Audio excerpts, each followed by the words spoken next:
Dear students, आज हम relative lowering of vapour pressure वाष्प दाब में आपेक्षिक अवनमन का सेकंड पार्ट देखेंगे। जैसा कि आपको पता है, पिछले वीडियो में हमने किया था कि सोल्यूट की जो मोल फ्रैक्शन है वो और relative lowering of vapour pressure में क्या रिलेशनशिप है। अब नेक्स्ट पॉइंट इसमें है कि an alternative statement of Raoult's law. Alternative statement मतलब अपने सोल्यूट के साथ किया था, वैसे सोलवेंट के साथ इसका क्या रिलेशन होता है या सोलवेंट की मोल फ्रैक्शन के साथ क्या रिलेशन हो सकता है। तो then we use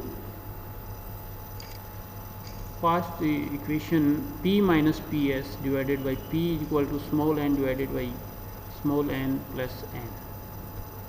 In this equation,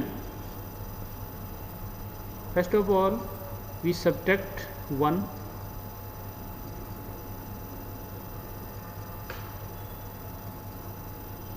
LHS and RHS। LHS और RHS में जो 1 है उसमें से हम ये जो वैल्यूज हैं इनको सब्ट्रैक्ट करते हैं, या हम ये कह सकते हैं कि 1 minus P minus PS upon P is equal to 1 minus n upon n plus n। दोनों साइड में 1 में से सब्ट्रैक्ट करेंगे से बैलेंस रहेगी, कोई वैसे फर्क नहीं पड़ता है। जैसे हम ऊपर और नीचे किसी के डिवीजन करते हैं, 2 से डिवीजन किया तो कोई फर्क नहीं पड़ता, वैसे ही रीअरेंज करते हैं इक्वेशन को। अब यहाँ पे इसको सॉल्व करेंगे तो 1 डिवाइडेड बाई 1, इसका एलसीएम P और यहाँ पे P आ जाएगा, ये आपको आता है माइनस P प्लस S। ये साइन प्लस का हो गया क्योंकि ये माइनस का था। Then n plus n minus n divided by n plus n। n plus n ये आ गया यहाँ पे, माइनस ये n आ गया। ओके, नाउ नेक्स्ट इक्वेशन आ गई PS अपॉन P से P कैंसिल आउट हो गया और n से स्मॉल n कैंसिल आउट हो गया। Then PS upon P equal to capital N divided by small n plus n। पिछले वाले में और इसमें क्या डिफरेंस है, एक तो इसमें भी डिफरेंस आया है, बट इसमें क्या डिफरेंस है, इसमें ऊपर आ गया number of moles of solvent, विलायक के अणुओं की मोलों की संख्या, divided by small n plus capital N, कुल मोलों की संख्या। तो ये क्या आ गई, किसकी मोल फ्रैक्शन आ गई, विलायक की मोल फ्रैक्शन आ गई। पिछले में वीडियो में हमने देखा था कि किसके साथ रिलेशनशिप बताई थी अपन ने, किसके साथ बताई थी, सोल्यूट के साथ, विलय के कणों के साथ। और यहाँ पे अपन रिलेशनशिप प्रोड्यूस करना चाहते हैं किसके साथ, विलायक जो है उसकी मोल फ्रैक्शन के साथ, या विलायक के साथ क्या relationship. Then this equation can be converted in this equation. P को हम क्या करते हैं, RHS राइट हैंड साइड में ले जाते हैं, तो यहाँ ये डिवीजन में तो या मल्टीप्लिकेशन में आ जाएगी। तो PS सॉल्यूशन का वेपर प्रेशर, P और सॉल्वेंट का वेपर प्रेशर, एंड ये मोल फ्रैक्शन ऑफ सॉल्वेंट। तो निश्चित ताप पर विलायक का वेपर प्रेशर P कांस्टेंट होता है। हम जानते हैं कि कोई भी निश्चित टेम्परेचर पे विलायक का जो वेपर प्योर कंडीशन में है तो उसका तो हमेशा उसी टेम्परेचर पे वही रहेगा, क्योंकि उसमें सोल्यूट की मात्रा तो हमने कम ज़्यादा मिला ही नहीं है, क्योंकि वो तो प्योर है। तो निश्चित ताप पे विलायक का वेपर प्रेशर फिक्स होता है, कांस्टेंट होता है।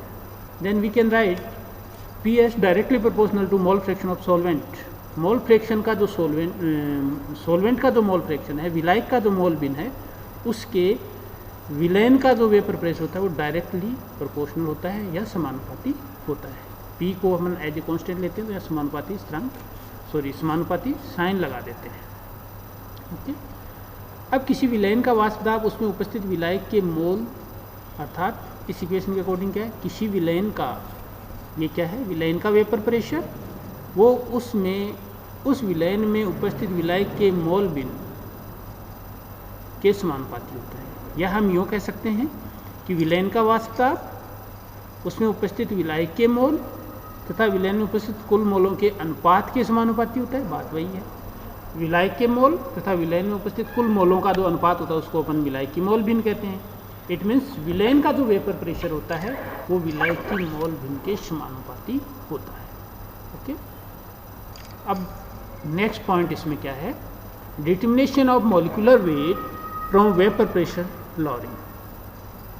अब अपने पास वेपर प्रेशर लॉरिंग है, वाष्प दाब अवनमन का हम पता लगा सकते हैं, तो उसके आधार पे अणुभार कैसे ज्ञात करते हैं। सारी की सारी जो कोलिगेटिव प्रॉपर्टीज हैं उनके आधार पे अणुभार कर लेंगे। जैसे अपने प्राशन दाब के साथ क्या रिलेशनशिप है उसके आधार पे अणुभार निकालने के लिए यूज किया था। जिसमें मैंने आपको बताया था कि स्मॉल मॉलिक्यूल पे तो एक्यूरेट नहीं निकाल सकते, लेकिन बड़े जो पॉलीमर्स हैं, प्रोटीन्स हैं, सेल्यूलोज है, उनका मॉलिक्यूलर वेट अणुभार निकालना होता है तो प्राशन दाब के साथ जो रिलेशनशिप है उसके आधार पर निकाल सकते हैं। वैसे यहाँ पे ये कहता है कि वाष्प दाब अनुमान से अणुभार कैसे ज्ञात करते हैं, तो इसमें वाष्प दाब अनुमान या राउल के नियम की सहायता से अवाष्पशील पदार्थों का अणुभार ज्ञात किया जा सकता है।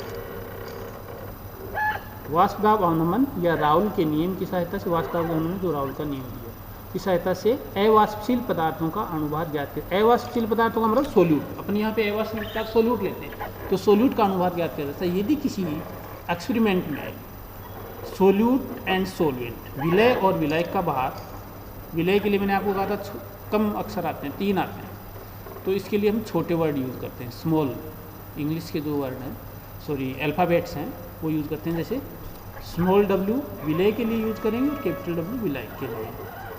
तो विलय का अणुभार एंड विलायक का भार, और विलय का भार और विलायक का अणुभार। तो यहाँ पे विलय का भार जो है वेट ऑफ सोल्यूट, उसको स्मॉल w से, वेट ऑफ सॉल्वेंट को कैपिटल W से, और मोलिकुलर वेट ऑफ सोल्यूट को m से, स्मॉल m से, और मोलिकुलर वेट ऑफ सॉल्वेंट को कैपिटल M से डिनोट करते हैं। और विलय के मोलों की संख्या स्मॉल n सोल्यूट के लिए निकालेंगे, तो ये फॉर्मूला मैं आपको पहले बता चुका हूँ, that is equal to small w upon small n, weight of solute divided by molecular weight of solute. Okay, next हम चलते हैं और सॉल्वेंट के लिए निकालना है मोलों की संख्या, कैपिटल N है, that is equal to capital W divided by capital M।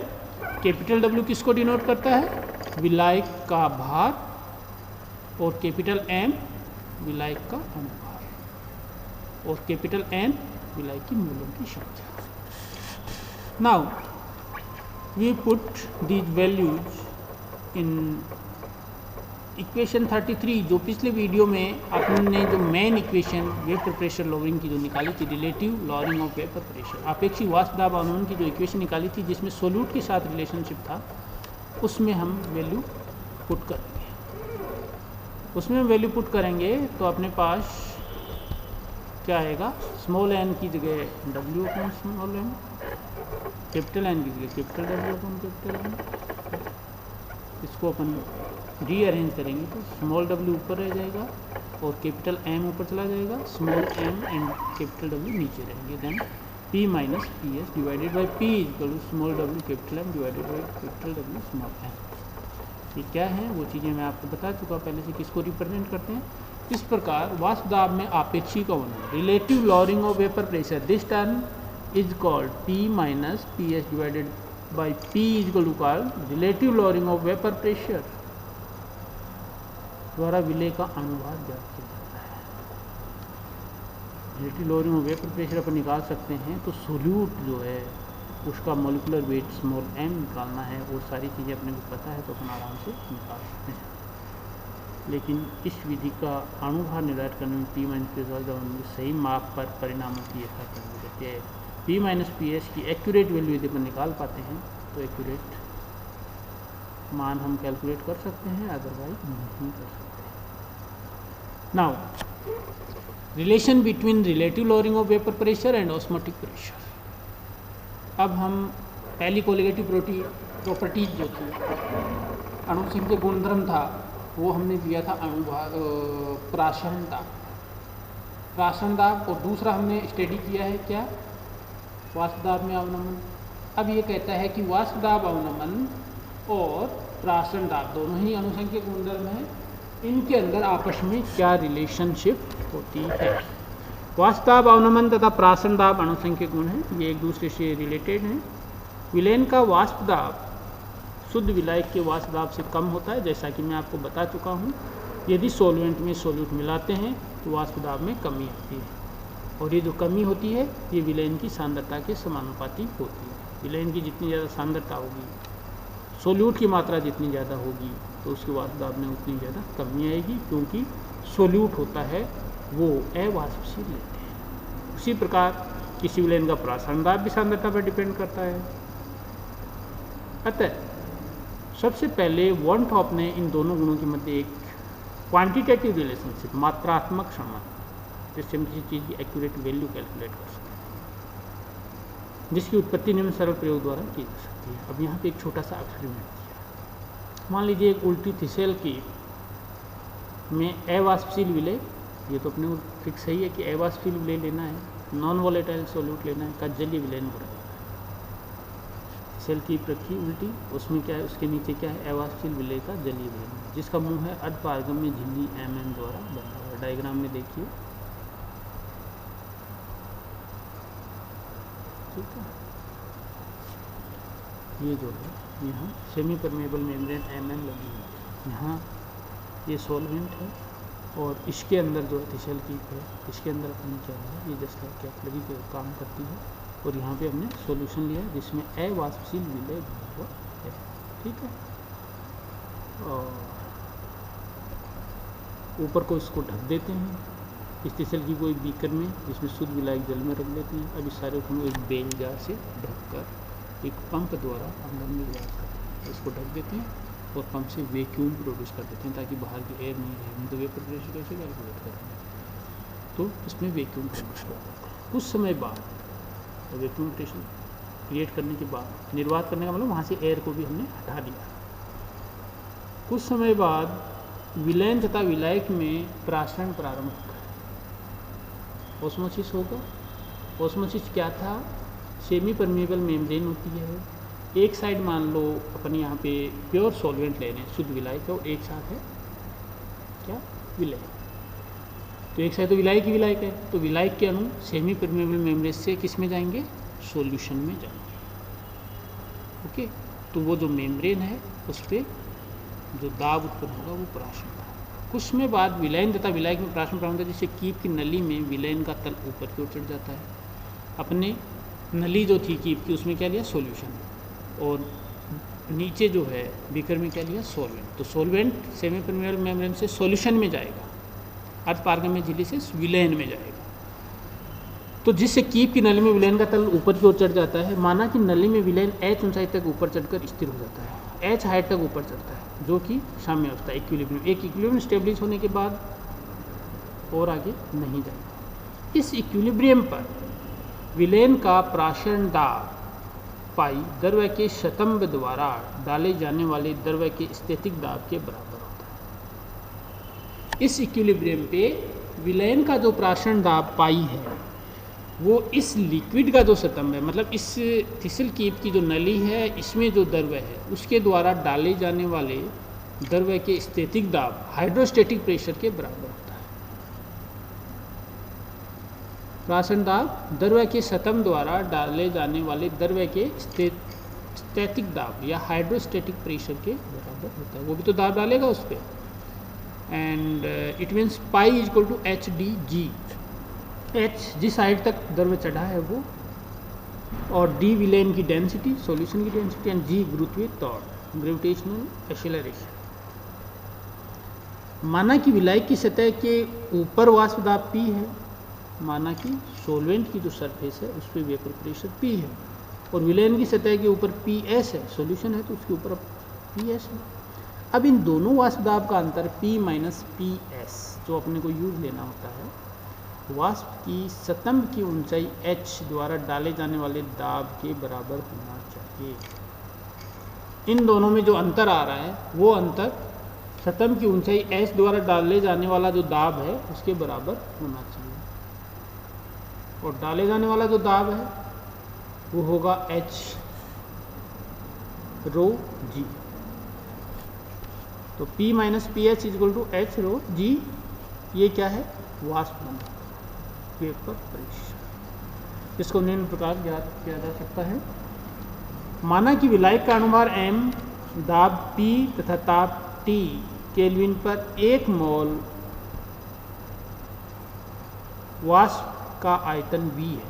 ये मानते हुए कि वेपर जो है उसका आइडियल गैस इक्वेशन को फॉलो करती है, then we can write PV is equal to RT।